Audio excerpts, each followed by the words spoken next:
Welcome to Season 3 of the Sober Motivation Podcast. Join me, Brad, each week as my guests and I share incredible, inspiring, and powerful sobriety stories. We are here to show sobriety is possible, one story at a time. Let's go!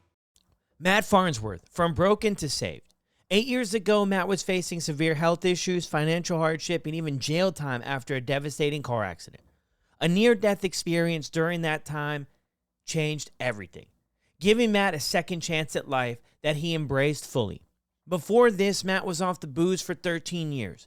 Many things were going on. Matt had a relapse and his addiction skyrocketed and fast. This is Matt's story on the Sober Motivation Podcast. Getting sober is a lifestyle change, and sometimes a little technology can help. Imagine a breathalyzer that works like a habit tracker for sobriety. SoberLink helps you replace bad habits with healthy ones. Weighing less than a pound and as compact as a sunglass case, SoberLink devices have a built-in facial recognition, tamper detection, and advanced reporting, which is just another way of saying it'll keep you honest. On top of all that, results are sent instantly to loved ones to help you stay accountable. Go after your goals. Visit soberlink.com/recover to sign up and receive $50 off your device. Welcome back, everyone, to another show. Thanks for checking out the podcast. Be sure, if you're enjoying the podcast, the stories, you drop a review on Apple or Spotify. Spotify has also got the little thing where you can leave comments. Leave some comments if you're coming to the podcast from Spotify, listening on there. That would be incredible. Also, on another note, if you could use some community, some support, some help, some guidance, some friends on your sober journey, be sure to check us out on the Sober Buddy app. Man, the groups are getting bigger. People are connecting. They're connecting in real life, too, which is incredible. And virtually. We have the 10 live support groups a week. I do 3 myself. Would love to see you. Also, there is community-held meetups on the weekends, and it's incredible. So come and check it out. Grab the app, yoursoberbuddy.com, or your favorite app store, Your Sober Buddy. Now let's get in to this episode with Matt. Welcome back to another episode of the Sober Motivation Podcast. Today we've got Matt with us. Matt, how are you? Hey, I'm doing great. Thank you. Good, man. I'm so happy to have you to share your story. I know a while ago on the Sober Motivation platform, we shared a little bit of your story, some before picture, a current picture. It was a lot of people, got a lot of different reactions from people. A lot of people were like, wow, transformation's incredible. And some of the story you shared there too, I'm sure we'll get into. But how we start every episode is, what was it like for you growing up? Grew up all over the place. Really moved a lot when I was a kid. I was in, I think, 13 different schools by the time I'd graduated from high school. So a lot of moving. Pretty stable home. My parents are still together to this day.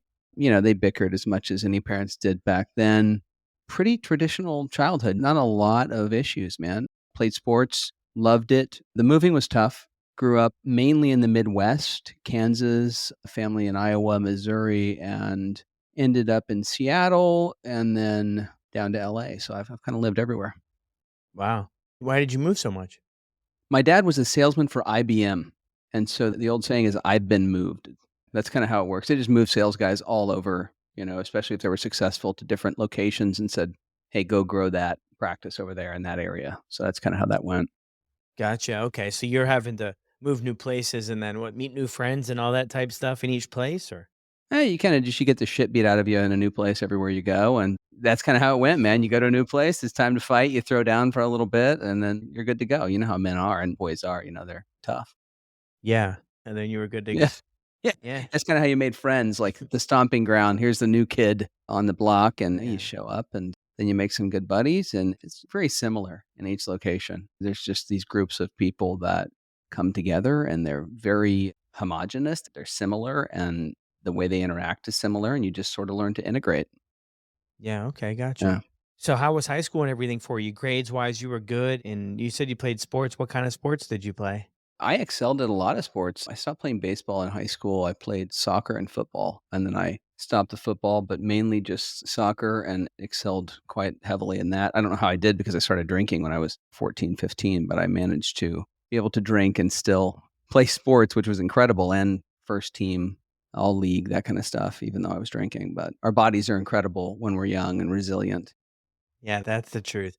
It's interesting you bring that up though about like the childhood, right? Your overall feeling or thoughts of growing up is it wasn't terrible, right? And I feel like there's this myth out there in the world for people who struggle with addiction. They come from these certain box of an upbringing. So it's interesting too, because I had another conversation today with someone else about things not being extremely terrible and still getting involved with addiction in one way or another. I think there's something that happens. I think there's like a trigger that does happen. If I were to dive deep into it, let me see, when did my sort of happen to me? And I can tell you when it happened. I had a high school basketball coach who was really creepy. And he ended up sort of trying to mess with me one day after practice when I had my leg needed to be wrapped. And he started working his hand up my leg. And I kind of freaked out. I was like, this sucks. Get away from me. And I didn't let it happen, thankfully. So from there, he also, and this is a town in Kansas, a smaller town, nice town, Leawood, Kansas. He was the science teacher. He was my science teacher as well. Well, my mother called the school and said, don't ever do it again, and talked to him and said, knock it off. Well, I ended up failing science and I ended up being kicked off the basketball team. And so I think my young brain couldn't really process. I hadn't done anything wrong.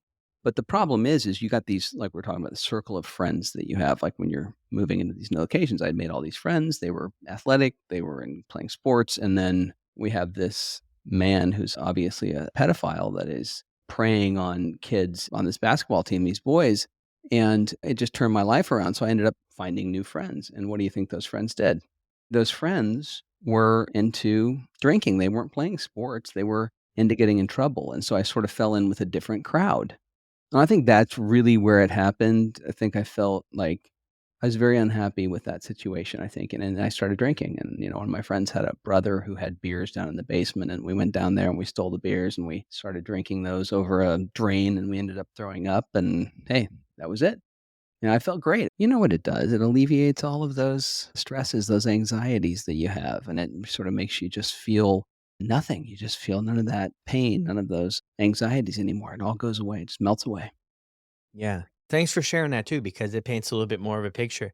And that's a tough spot, like situations like that, because you've done the right thing where you talk with mom about it, but then you also experience like those consequences in a sense where you're off the ball team and you're failing at a science, right? And then you're out of sort of playing basketball and hanging out with different friends. I can relate to that part a lot too. I got Yeah. wrapped up and I used to say all the time, on our own, the group of guys I used to run with when I was younger, we were all pretty decent, well behaved people on our own. But when we got together, we came up with some very, very bad ideas and it made poor choices to be the Yeah. kindest. So I can see, that too. But then you bring up another point too, right? Once you start drinking the alcohol, the insecurities. I mean, for me, it was being uncomfortable in my own skin, the insecurities, the low self esteem, low confidence, maybe when it came to relationships or girls and this stuff. I mean, it was like bing, bang, boom. Everything was solved. Yeah, Drinking. it's Yeah. great. It felt great. Like, and what's better than alcohol for an alcoholic? It's great. What does it do to you? It makes you a liar. It makes you a cheater. It makes you make poor decisions.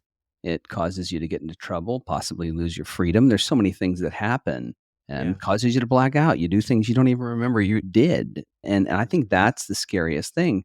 And the uncomfortable, you nailed it. Like you're uncomfortable in your own skin and something made you uncomfortable. You probably had a predisposition to this disease, which so many people do.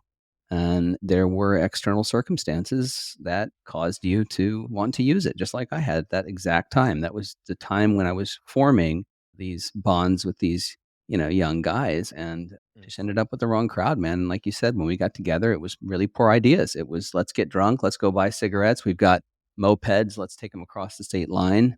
You can be 16 and buy smokes in Missouri. And we lived on the state line. So here's another great idea. We've got these, IDs that for our mopeds, they look like a license. They're just going to accept it wherever we go. So we would just go and buy smokes, start smoking at 15. And it's this poor decision making all around. I feel you, but it made me feel comfortable in my skin. It Yeah. really did. I felt great. I even share too, and this isn't everybody's story, but things weren't terrible from the beginning. I mean, it might have, in a sense, saved me from like feeling really, really depressed and anxious at times too. Gave me a Yeah. purpose, community. It gave me a lot of stuff that I'd been craving before, prior in my life, that I wasn't able to really get part of these social circles and be part of stuff and have friends outside of school. And I mean, it provided me that stuff. I wouldn't be telling the truth if I said it was a disaster right from the beginning. No, man. I mean, it wasn't for me either. Like my parents were very loving. they could be a pain. They bickered a lot, and I had the corporal punishment. I got whipped. My dad wasn't easy. This is Kansas. This is the Midwest. You don't mess around. Your parents lay down the law. They're in charge, and you respect that.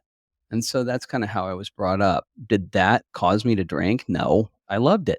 It was great, and I think I've always been an alcoholic. I think the second that I drank, it was over, dude. It was like that was for me. My genetics were there. My grandfather had this. He quit drinking. His brother drank himself to death after getting caught robbing a bank drunk. And these guys that just had these problems with alcohol. And it's just an interesting life. I mean, it's been a crazy ride. And I just think that I had it. Like I had that gene. It was there. Just waiting for that first drink, right? So where do you go after this? So you're in high school. This is what, 14 years old to get started. You're running with the boys. Where do we go Oh, from there? yeah, 16, 18. I'm in high school. I'm in Seattle. In Seattle's a lot of alcohol culture there because it rains all the time. So I was drinking all the time. I got in trouble there. I totaled a car there as well. Finally pulled myself out of trouble, got decent grades, got into college, went to college, Seattle Pacific University, got tired of that, decided to stop playing sports and ended up in the acting world, moved down to LA, started screen testing for movies right away. I've pretty much done it all in terms of LA. Like I had the biggest agents in Hollywood, CAA. I've screen tested for anywhere from Star Wars to Christopher Nolan movies and read with Al Pacino. You kind of name it, dude. I've been there, done all that. And it was a very dirty business. Again, moral injury when you're dealing with a business like that. So I drank. I drank in LA. An interesting time because you can't get in trouble, dude. Like it's really hard to get busted in LA. Like you really got to make a big mistake. So you can kind of drink and party. And if you got your own pad and you got some buddies that will hang out with you because you're the guy that goes to the bar and buys the drinks, you got the nice house in the hills and, there's lots of girls around, they're going to help enable you. And so that's kind of how my life went, man. I was in a couple little TV shows here and there. I had a nice house. I had kind of the life in Hollywood there, but it was shallow. I was drinking a lot. And then my son was born. I actually quit drinking before he was born. My girlfriend at the time got pregnant, and then I'm like, I'm done. I'd be a danger to my child if I do this. I just didn't trust myself.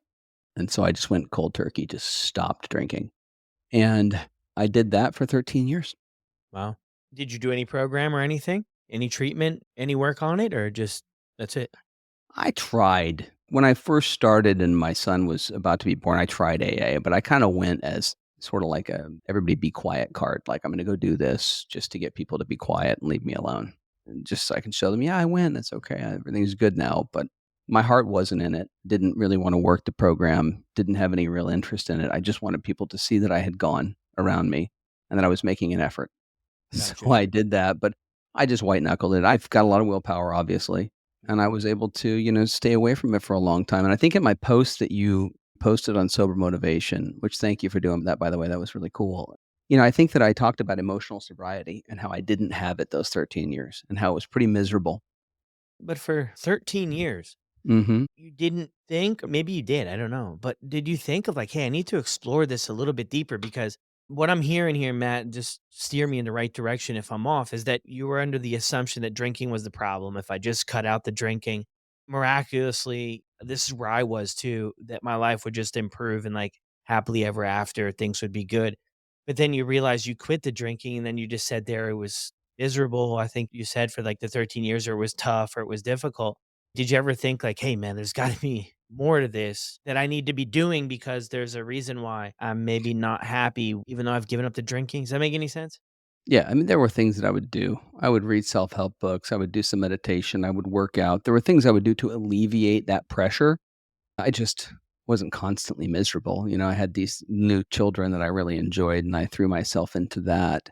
And I think they kept me real busy, man. You know how it is. You got 3 under 5, you said, right? Yeah, so, I mean, I was busy. And, 10 years, you don't even know what happened to you. 10 years into it, 2 kids, still making a movie here and there, really busy, throwing myself into the work. My relationship was pretty shallow. I wasn't in love with the woman that I was with, even though I spent all that time with her. And yeah, I'm just being real. We were just kind of pacifying each other and just kind of moving through life. And I was kind of doing that because it was the right thing to do because I had had children with her. But really, the best thing probably would have been to not be together right from the beginning. And yeah, I made it through the 13 years.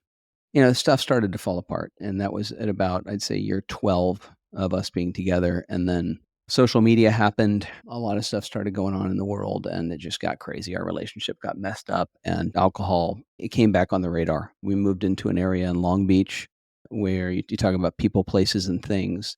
There was 10 bars, literally a stone's throw away from me in this location that I decided to move into. So it was kind of a party place. And I would smell the stale beer and just all the stimulation that was happening to me, sort of like about 6 months to a year before I started actually drinking again. And with the relationship failing and everything else, and her encouraging alcohol in the household, it got really tough. And I eventually ended up taking that shot in a bar just while I was shooting a movie, just walking by. I was like, screw this. I'm 38 years old, 39. I can handle it. I don't have a problem. I've gotten old enough now that I've outgrown it.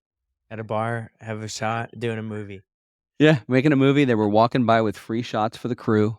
Waitress was walking by with it, and I just snagged one and shot it like it was nothing. 13 years, hadn't had a drink, and I just, like, no big deal. Yeah, that's interesting. I'm still so interested in the whole 13 years. I gotta be honest, I don't know why. Did you make a conscious decision and it just like left you, or would you wake up every day and you're just like, I'm not drinking today? Or how did you go about that without any intervention there or anything? I'm just that kind of guy. Like, I can't explain how I did that. When I set my mind to something, I do it. I can really go. I got a lot of willpower, and I just willpowered that. Like, I would say to myself, yeah, I'm not going to do it. It's not good for me. I would wake Yeah. up and know that it's not, and I would throw myself into whatever activity it was that I was doing. And I just didn't even think about it. I just went, and I let the alcohol go. I let it go. I don't crave it. I can go buy a bar and I can see it and all that. I don't crave. I never did. I think for me, it was more when bad things happened, I ran to it, and to numb the pain. Gotcha. Okay. Yeah. I'm seeing it now. I'm seeing it now, Mhm. Matt. Yeah. You can definitely hang on, right, for a while, or some people maybe hang on forever. So something changed. You had the 13 years, and then things are going downhill with their relationship. You're moving into, you said you could smell the stale beer. So you must Oh, have been yeah. fairly close to these 10 bars. And then you have that first drink. And then what happens, right? I mean, after that, is it downhill from there, or you just, ease your way back into things, or how does that look? Totally downhill. The alcohol comes into the house.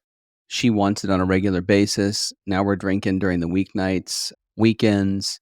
Doesn't take long before, there's cocaine involved. We're living off Belmont Shore. I mean, it's everywhere, dude. So it happened quick. And then she ended up having this big issue. She ended up moving out. And when she moved out, it was really on.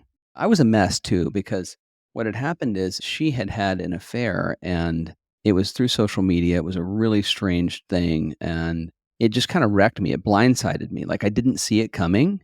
And I think it shocked me. And I didn't realize, like, oh my gosh, I've been gaslit for, like, I can't even tell you how many years, like years of being with somebody that I didn't even know. And that really got me emotionally. Like, it hurt. Not because I was like, I think it was my own ego, no self-esteem, huge ego. Here I am thinking that, I've got this thing greased and this could never happen to me. And sure enough, I got blindsided by it. And, it just took me sideways, ended up drinking all the time. I couldn't comprehend what had happened. So I had to drink in order to numb the pain because I couldn't rationalize what was going on in my life. I just got blindsided by this thing, and then continually being gaslit after that. You've got 2 kids with this person, and Mhm. then, you're being led along this path, this fake path, and you don't know what's real. And then you're also using alcohol during this sort of la la land that you're living in that isn't real with all this gaslighting. You don't know what's going on. And then you're drinking, and then you have more anxiety than you've ever had in your life. And you make these terrible decisions. And so I was just making one bad decision after another based on the pain that I was in, as you mentioned, being uncomfortable. And I couldn't handle being uncomfortable. I couldn't, man up at that time and just be like, look, you need to just stop this now. And that was one time I couldn't get a hold of myself. I could not get a grasp, and I can't explain why, but I couldn't. Alcohol had me. I would get up in the morning. I would wait for Legends on 2nd Avenue to open. It was a sports bar. I'd go in there at 11 a.m. and I'd start drinking. I'd pass out by 3. I'd pass out for 3 or 4 hours, get back up, go right back out, do it again. It was great because I didn't have to drive. I could walk. So when I moved out of there, and I don't know why I did this, again, I think I was in a position where I was so messed up emotionally and still trying to sort of get this relationship that was never going to work that I moved out to a residence inn to try to show her maybe that I was struggling or I was going to move in closer to wherever she was living. Meanwhile, I don't even think she cared.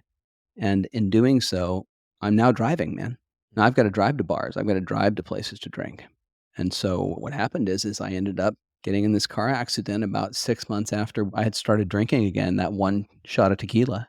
And here I am at 1 o'clock in the afternoon, flipping a car 6 times into oncoming traffic on Harbor Boulevard in Costa Mesa, breaking my neck, dying in the ambulance, and being brought back. And so that's where I was, man. It's crazy.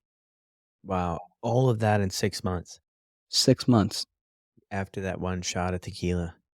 One shot of Yeah. tequila, 6 months later, flipping a car, breaking your neck, getting charged with a felony DUI, and ending up in rehab, fighting that too. And you know what's crazy? I died in the ambulance. They had to bring me back. I was out for a little while. I was out for a minute. I had like this near-death experience, and we don't have to get into that deeply, but even though I had that experience, here's how powerful addiction is. The next morning, I was under arrest, by the way, felony DUI. They knew I was messed up. They tested my blood, and I was like a 0.25 or something insane. The cocaine that was in the car was in the center console. I had cocaine in the car. When the car flipped, the windows broke, and the cocaine just went everywhere. So they couldn't prove that I had cocaine. So I'm very lucky there. They didn't test my blood. I can't tell you why, but it was one of those God shot things where, here you go, we're going to hand you this gift. You're not going to get charged with, having cocaine either, but you're going to get charged with this felony DUI. I skimmed the top of cars. So my car went airborne on the curb, went up in the air. I was going so fast that it skimmed the top of other vehicles, didn't seriously injure anyone. Ended up hurting myself more than I did anyone else, but I sure scared the crap out of a lot of people. And I can't tell you how close just any little bit in that whole situation, any little variance of that situation, somebody dies. I mean, I was head on into these cars and somehow managed to go over the top of them. That's, to me, I don't even know how that happened. Now, also, when I broke my wingtip vertebrae, they said I was like 2 centimeters to the left. I would have been paralyzed from the neck down for the rest of my life. So here I am in the hospital getting all this information. I'm in this CAT scan. They're putting me in these tunnels and they're, doing all these tests on me and stuff. And I'm coming down off cocaine and I'm coming down off, the alcohol. And I'm literally probably about to have a seizure. It just all came crashing down. Like, what the hell have I done? What's wrong with me? And I had moments of that. And then I got back to my room. I was able to get bailed out. I begged my family to help me not have to go to jail in that situation, with that broken neck like that and feeling that way. And the second I got bailed out and they took those handcuffs off, what do you think I did? I told them to sign me out of that hospital right then, let me out. And they were like, you really shouldn't leave. If you leave, you could die. Dude, I grabbed all my stuff with the glass all over it, hospital gown on, holding my neck like this. I call a yellow cab. I get in a yellow cab with this broken neck. I go back to the residence inn. I throw all my stuff down. I hobble over to the nearest liquor store on the corner with the hospital gown on, buy a bottle of booze, come back, drink it, and pass out. Wow. Yeah. So that's kind of where I was at that time. That's how bad it was. Even after a near-death experience, even after God going, well, do you want to go back or do you want to come with me? Even being given that choice and choosing to go back. I guess I was trying to end it. I really can't explain where I was at, but I believe I was trying to just finish it. Yeah, it's like a complete flip, that 6 months compared to before where you relied on that essence of willpower, and now it's like you're giving this thing a shot and other stuff is happening, and like you mentioned before, that play's not working now, No, you man. know? Yeah, I mean, and that's the thing too. A lot of people have the assumption, and I don't know the rest of your story, and we're gonna get to that, but a lot of people think like after rock bottom, we just sober up. And some people that is their story, and that might be how this one goes, Matt. But sometimes it's not. For me, it wasn't after rock bottom. I mean, I was arrested many times, I got in tons of trouble and had tons of rock bottoms. But I woke up one day and it was just a regular old day where I was just gonna go and get my fix and go about my day. And then something happened up here, between my ears. Something happened differently that day.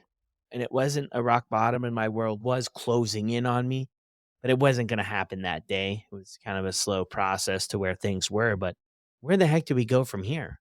I thought for sure, Matt, I thought for sure you were gonna share that that was it. I gotta be honest with you. I thought you were gonna say No. that was it.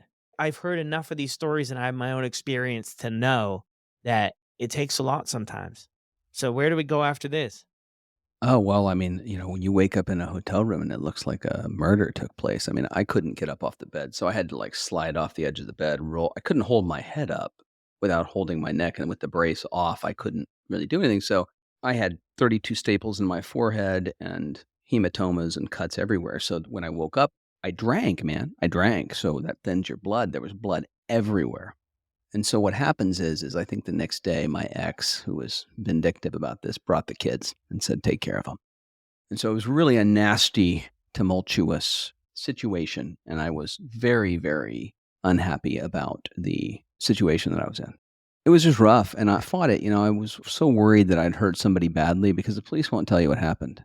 They won't say, yeah, here's the injuries that happened. Here's how it went down.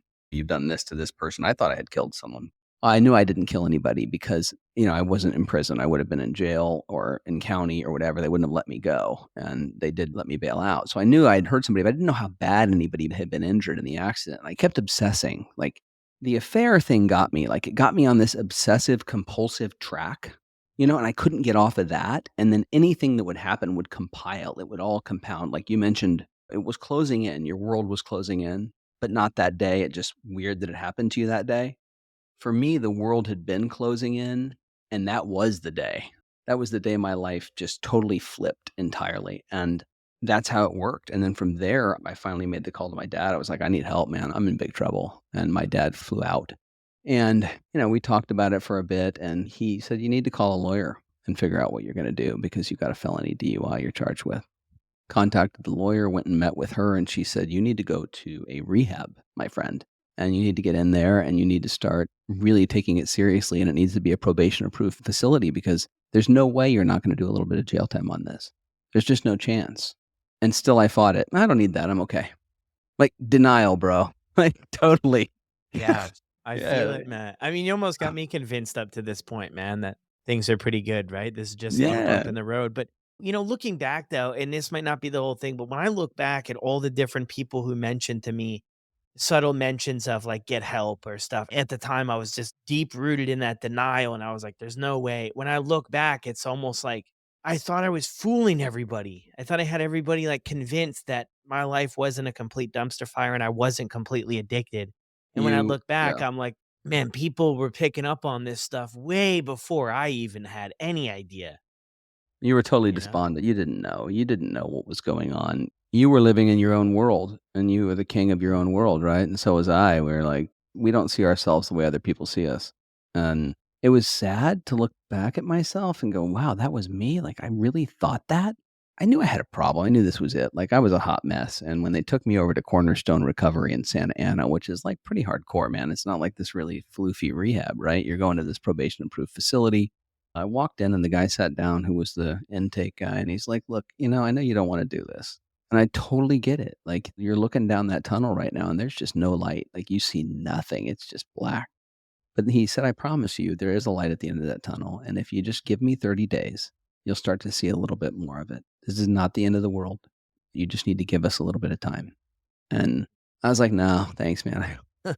Even after that amazing speech, I'm like, no. And he's like, well, okay, let's put it this way. You've got a monster inside, and that monster is raging right now. We really need to take it out. We need to take a look at it, and we need to figure out what it is and why you feel this way and deal with it. Like, really deal with the emotions of why you're using and why you're drinking.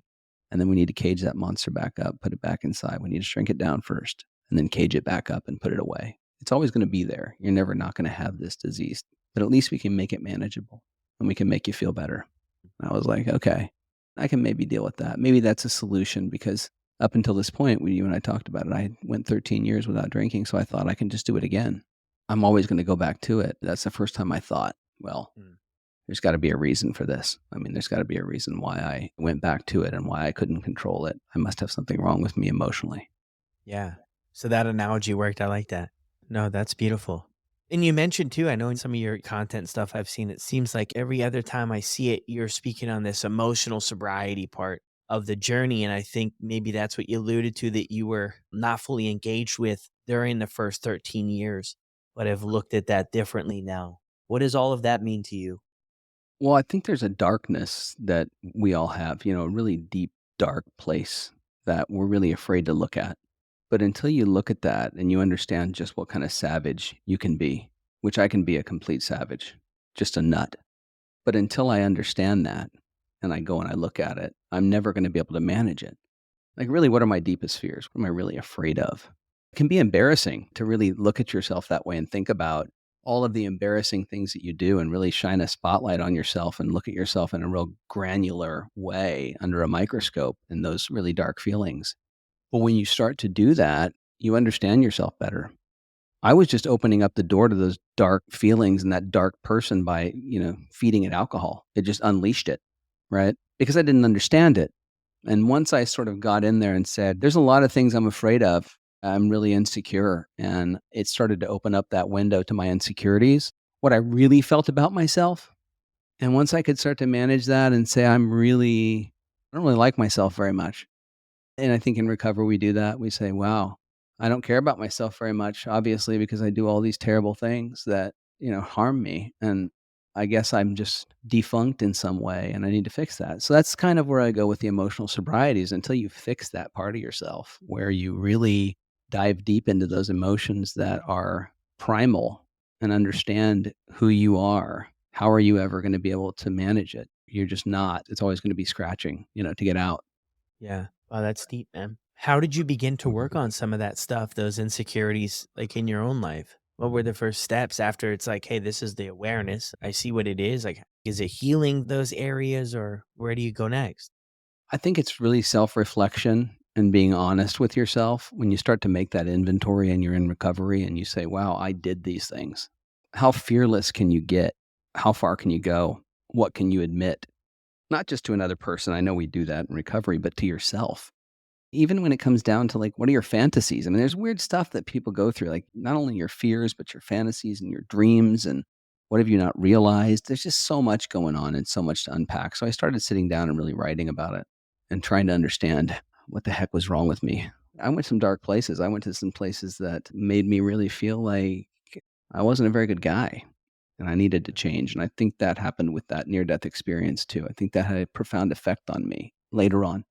At the time, it wasn't as impactful immediately as it was a year later to look back at it and say, wow, I was above my body. I was in a womb. It was a golden light.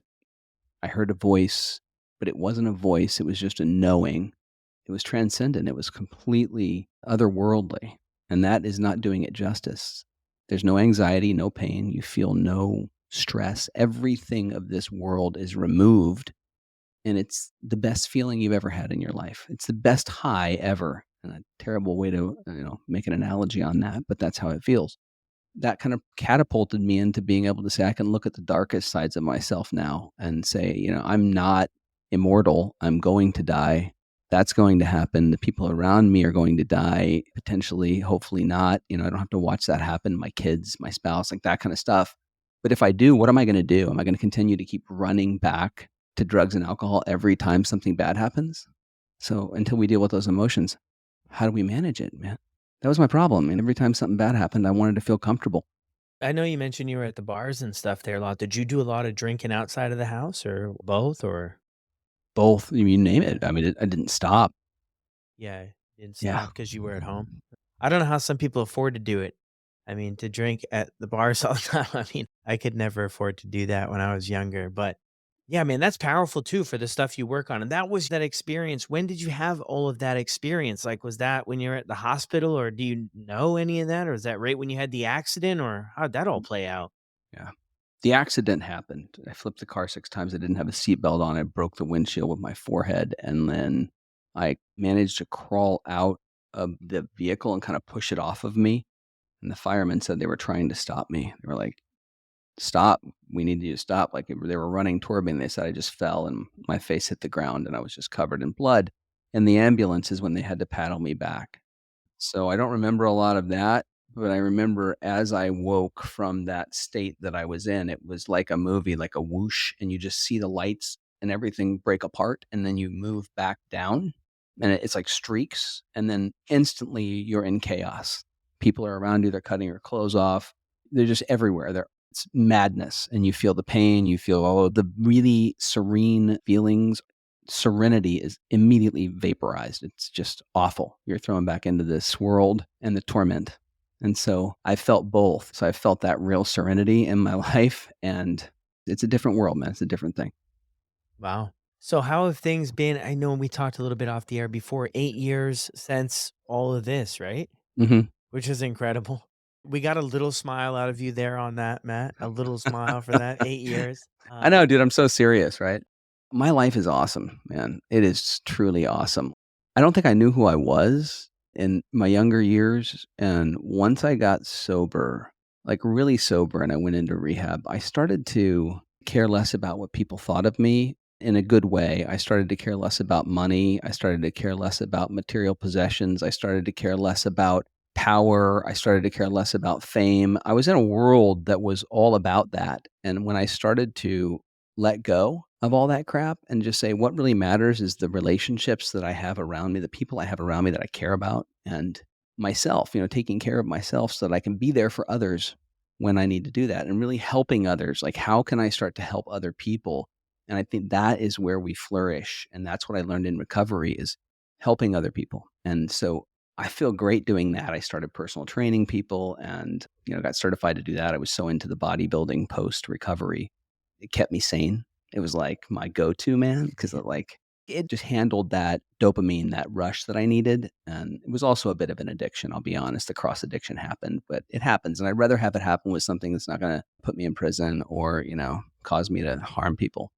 And so, I just got happy, man. I got really happy helping people, and I started having humility, which I don't think was a part of me prior to that last stint in recovery. I just don't think I really had a lot of humility. And so once I had that, things started to come to me, and I did have that spiritual awakening. And so God is a big part of my life.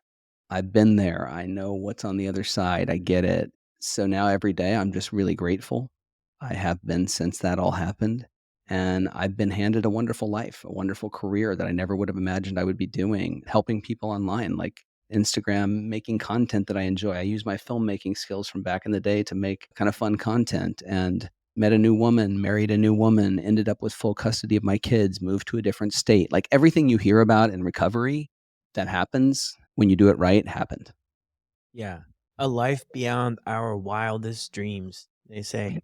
No, that's incredible, but I like the part there where you mentioned too, right? Like things start to come our way, man, because I feel like I was just putting out this negative stuff for so long. Opportunities, I would always be like, I'm getting the short end of the stick because I'm not getting opportunities. I'm not getting that job at Domino's Pizza or different things Mhm. like that. And what I realized is that, well, one, I was unemployable. I didn't show up on time. And if there was $20 left on the counter, I would 98% of the time take it.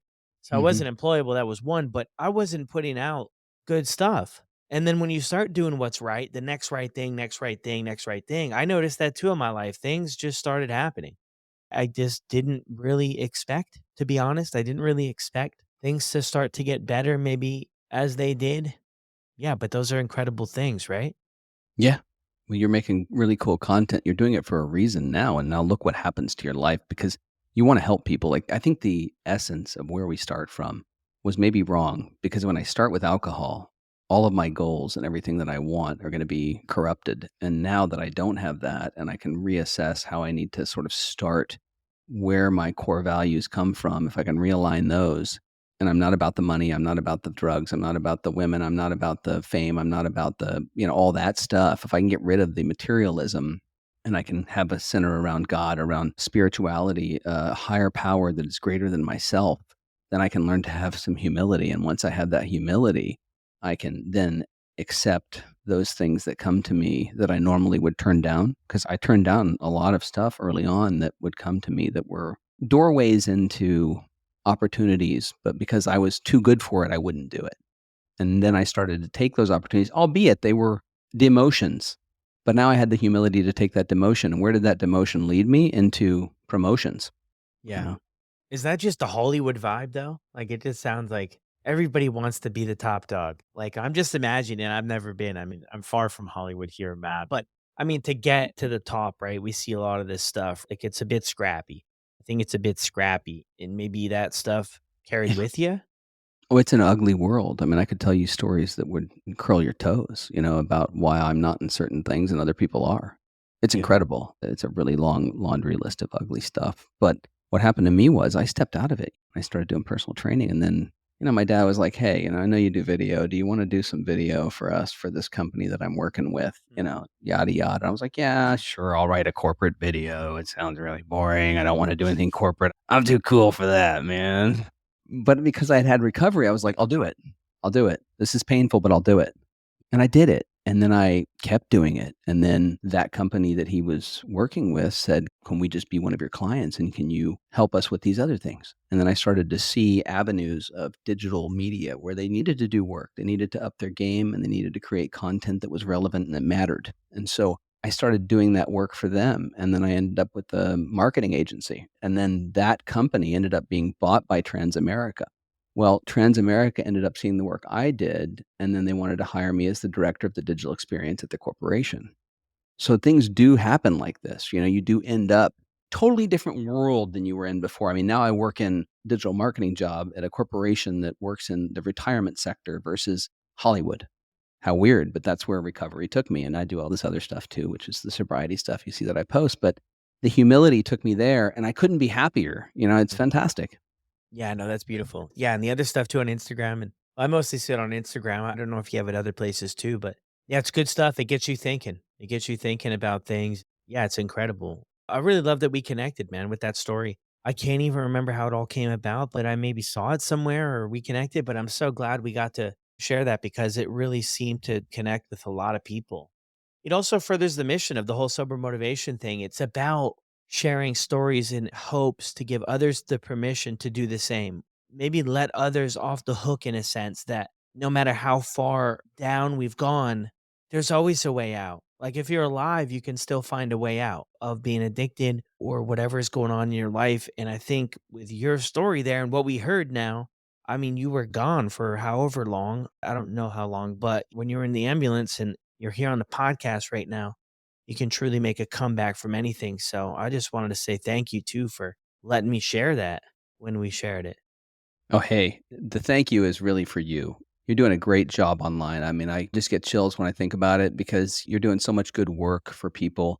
And I'm really grateful that you shared that post because there was a lot of people on there that it seemed to help. And that's the real goal. And the reason why I'm so raw about the story and I just share this ugliness that I was and who I was is because, like you said, there's hope for everyone. If you are in that position where you are in the shower like I was with the water just pouring on you and you're drinking and you're passing out and you just have no hope for the future and you feel like your soul is just been sucked out of you, there's still hope. There's always hope. And I think that's what you're doing. You're really providing that for people. And I appreciate what you do, man. Thanks, dude. Thank you. We're trying. We're Yeah. trying for sure. Yeah. Look, Matt, before we sign off here, if somebody's listening to the show, and before that was incredible too, inspiring for somebody, but if somebody's listening to the show and they're struggling to get or stay sober, what would you say to them? Start. Just start. Just stop drinking for a day. Just give it one day. Whatever you've got to do. Go for a 30-mile walk. When you asked, how the hell do you manage that? When I first got sober, I was walking like 20 miles a day. So I would get up with a broken neck and I would walk to whatever AA meeting I could go to. And I think that AA is a great step. If you can do it, you're going to hate it. You're going to loathe it when you first do it. You know how people are. They just can't stand it because it's basically shining a light on everything that they don't want to hear. But you're going to have to hear it and you're going to have to be open to that. So I would tell people this is never going to go away. It's never going to change. Nothing changes if nothing changes. You have to take a step to make a change. Otherwise, it's going to stay the same. That's across the board, no matter what. I mean, you can't get away from that. You can't run from it unless you stop drinking, you stop using for at least a short period of time. You're never going to know the difference. Yeah. Wow. That's powerful. I love that part too, where you finished up. You'll never know the difference. You've got to distance yourself a little bit Yeah, man. from what things were to what things are going to be like. And the only way to do that, I get messages all the time and I have for years. And I've worked, with people and everything, as a counselor and everything for years, man. And everybody has the same question, how do you get sober? How do you do it? Like down to the nitty gritty, the simplest answer is you just don't drink and you just don't drug. That's it. Mm. But how are you going to stay sober is a whole different question. But all you need to do, I love that, is if you got to walk 20 miles, we have to knock down the barrier and the excuses. Because if you say that to some people, Matt, my first thought is some people say, I have to work and I have to do this and I have that. And I get it. But when I look at my own life, I sacrificed everything for the next one. It didn't matter about work or this or that. I made it work no Yeah. matter what, whether I had cash or I didn't have cash or whoever I had to burn in the process, I made it work. And until we take that attitude into what we're trying to do now to better our life, I think it's just going to be a challenge. I love that idea about walking. And a lot of people too, and you're into the working out and the health and stuff, but a lot of people matter like, oh, I've got these sugar cravings now. I'm on day 2. And I'm just like, dude, eat the cake, eat all the Starburst, go and buy 50 packs. Yeah. Just do anything you've got to do just to get through the next day. And you can cross the Starburst bridge when you need to cross the Starburst bridge. You know what I mean? So like, just, you Yeah, got to yeah. do something, right? Don't quit smoking. If you're smoking, do it. I mean, I smoked like a chimney. I would wake up with a cigarette in my mouth when I was in recovery. Like, let's be It's real, vapes dude. now I though. know it was then too. We were transitioning, but I'm like, dude, I'm old school. So I would go outside and I would smoke. And it was like, I'm not Yeah. going to give that up. I'd walk, smoke, walk, smoke. I was out of my mind. Like you said, whatever you got to do, don't make excuses because you're not going to have that job after a while anyway. If you're so worried about your job, it's going to be gone. Your Mhm. relationship's going to be gone. All of it's going to be gone. But Yeah. a lot of people, you know how it is, man. You gotta have that Yeah. bottom. Some people gotta have the bottom. For sure. You got to get to that point. It is good though. Now I'm seeing a lot more people that are like making choices before that I never heard people really come out the woodwork. And I think it's might be social media in a sense too. People are making better choices that before. It's like that message is getting out there. For sure, some people are going to need to completely bottom out. Hopefully there's going to be other people that are like, yo, I listened to Brad's show and I heard Matt's story and Matt completely bottomed out and I'm headed that way. Maybe I can just call it quits now. I think that that's another big part of why we do this show, right? Is to share stories about like, hey, listen to where we went. You don't have to go there. You don't necessarily have to go there. Some people, you might need to see something like that, but get off the train whenever you can, because it gets worse, man. It gets worse. It gets worse and worse, the longer we stick around. For me, it was progressive. And it wasn't an overnight thing where it was like overnight, this was running my life, but it did end up there. And I think if the longer you wanna dance with it, the more likely it's gonna be someone else's story too. It's never gonna change, and it's never gonna get better. People that have an issue with alcohol, it's evident. My counselor in recovery said to me, "If your car gets towed because you were drinking, you probably have an issue." And we've heard of people that have decided to stop drinking because something as simple as my car got towed. Now, isn't that wonderful? And then you have the other side, someone like myself that has this terribly, terribly awful bottom. And that happens. But why not? Why not just have it be the car got towed and say, hey, this is not good for me? We all know that alcohol causes damage to the brain. One drink a night over a year ages your brain 2.5 years. Now multiply that. Let's go for, 3 drinks a night or, 20 drinks a week. You're aging your brain like 3 to 4 years. You got gray matter all over the place. It's a mess. So I really urge people to try to step away from it. There's so many positive benefits to not using alcohol and drugs. So many. Yeah. No, so true. Well, Matt, thanks again, man. Thank you so much for sharing your story on the show today. Yeah, hey, it was a pleasure. And anytime I want to have you come on my show too. I've got going now and had some Oh, great people on there. Yeah, yeah, it's good stuff. beautiful. Good stuff. Where So oh, yeah, before we jump to though, where can people check you out if they wanna check out your show or your videos or any of your stuff? Where's the best place? oh, I've just started this podcast called Unfiltered, and it's going to be on, Spotify, all the local haunts like Google Podcasts and Apple. And I've got a website, mattfarnsworth.net, and I'm just all over social. You type my name in, Matt Farnsworth, Facebook, YouTube, Instagram, TikTok, all that stuff. The usual places. Okay, perfect. Thank you. Yeah. Yeah, and I'll drop all the links for Matt's socials and everything website in the show notes if you guys are looking for them. But yeah, thanks again. Hey, it was a pleasure. Thank you. Well, that brings us to the end of another incredible episode. Thank you, Matt. Thank you, listeners. Incredible, incredible listeners. All the credit goes to you for pushing this show forward, for being interested in the content and people sharing their stories. It is truly, truly incredible. If you want to reach out to Matt, make sure to find him on Instagram. I'll post a link to his Instagram down in the show notes, and you can send him a message there if you want to. Have a great day, everyone, and I'll see you on the next one.